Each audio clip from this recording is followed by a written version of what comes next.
പോരാട്ടത്തിനുള്ള കച്ചമുറുക്കിയാണ് 2019 ആരിഫ് മുഹമ്മദ് ഖാൻ തലസ്ഥാനം ഇറങ്ങിയത്. Justice P സദാശിവത്തിന്റെ പിൻഗാമിയെ Modi സർക്കാർ കേരളത്തിലേക്ക് അയച്ചത് കൃത്യമായ രാഷ്ട്രീയ ലക്ഷ്യങ്ങളോടെയായിരുന്നു. ആരിഫ് മുഹമ്മദ് ഖാൻ പിണറായി സർക്കാരിനെ പഠിപ്പിച്ച പാഠം എന്താണ്? ഗവർണർ പദവി വെറും ഒരു റബ്ബർ സ്റ്റാമ്പല്ല. സർക്കാരിനെയും നയിക്കുന്ന പാർട്ടിയെ നിരീക്ഷിക്കാൻ പ്രതിപക്ഷം മാത്രമല്ല, ഭരണത്തലവനായ ഗവർണറുമുണ്ടെന്ന് തെളിയിച്ചു. 2019 കണ്ണൂരിൽ നടന്ന ചരിത്ര കോൺഗ്രസ് വേദിയിൽ ഇടത് ചരിത്രകാരൻ ഇർഫാൻ ഹബീബ് തനിക്കെതിരെ പ്രതിഷേധം ഉയർത്തുകയും പോലീസ് അന്ന് നിഷ്ക്രിയമാവുകയും ചെയ്തപ്പോൾ ഗവർണർ സർക്കാരിനെ നോട്ടമിട്ടതാണ്. കേന്ദ്രത്തിനെതിരെ പിണറായി സർക്കാർ നിയമസഭയിൽ നീങ്ങിയപ്പോഴെല്ലാം ഭരണഘടന ആയുധമാക്കി ഗവർണർ ഇടഞ്ഞു നിന്നു.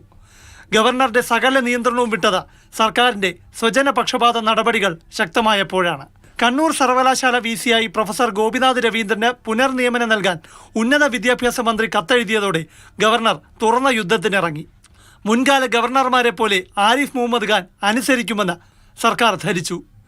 UGC ചട്ടം ലംഘിച്ച് നിയമനം നേടിയ സർവകലാശാല VCമാരെ മുഴുവൻ പുറത്താക്കി പകരക്കാരെ നിയോഗിച്ച ഗവർണർ, നയപ്രഖ്യാപന പ്രസംഗത്തിൽ ഒപ്പിടാതെ സർക്കാരിനെ മുൾമുനയിൽ നിർത്തിയ ഗവർണർ, സർക്കാരിനെതിരെ രാജ്ഭവനിൽ വാർത്താ സമ്മേളനം നടത്തിയ ഗവർണർ, അതാണ് Arif Muhammad Khan. Has he been appointed in the Chief Minister's office because of that great thing which he did? മുഖ്യമന്ത്രിയുടെ സ്റ്റാഫ് അംഗം KK രാഗേഷിന്റെ ഭാര്യ പ്രിയ വർഗീസിന്റെ കണ്ണൂർ സർവകലാശാലയിലെ നിയമനത്തിലും ഗവർണർ സർക്കാരിനെയും CPMനെയും കടന്നാക്രമിച്ചു, നിയമ പോരാട്ടം നടത്തി. ഇതെല്ലാമായപ്പോൾ ഗവർണറെ തളയ്ക്കാൻ ചാൻസലർ പദവിയിൽ നിന്ന് ഗവർണറെ നീക്കാൻ പോലും ആലോചിച്ചു. VC നിയമനത്തിൽ ഗവർണറുടെ അധികാരം കുറയ്ക്കാൻ ബില്ല് പാസാക്കി. ഇതോടെ ഈ ബില്ലടക്കം ഒരു ബില്ലും ഒപ്പിടാതെ ഗവർണർ രാജ്ഭവനിൽ കൂട്ടിയിട്ടു. ഒടുവിൽ അതും സുപ്രീം കോടതി കയറി. പിന്നാലെ ബില്ല് രാഷ്ട്രപതിയുടെ അംഗീകാരത്തിന് വിട്ട ഗവർണറുടെ അസാധാരണ നീക്കവും കേരളം കണ്ടു. പക്ഷേ ലോകായുക്ത ബില്ല് രാഷ്ട്രപതി അംഗീകരിച്ചതോടെ ഗവർണർക്ക് തിരിച്ചടിയും നേരിട്ടു. കോടതിയിലെ പോരാട്ടങ്ങളിൽ ഗവർണർ സർക്കാരിന് അടികൊടുക്കുകയും സ്വയം അടിവാങ്ങുകയും ചെയ്തു. SFIക്കാരെ തെരുവിലിറക്കി സർക്കാർ ഗവർണറെ നേരിട്ട വർഷങ്ങളായിരുന്നു.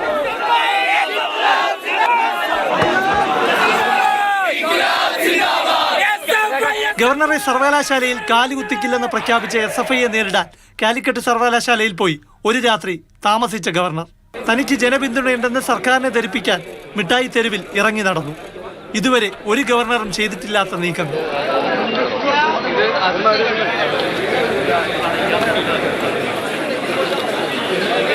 വഴിയിൽ പ്രതിഷേധിച്ച SFIക്കാരെ അറസ്റ്റ് ചെയ്യാനായി MC റോഡിൽ കുത്തിയിരുന്ന ചരിത്രം.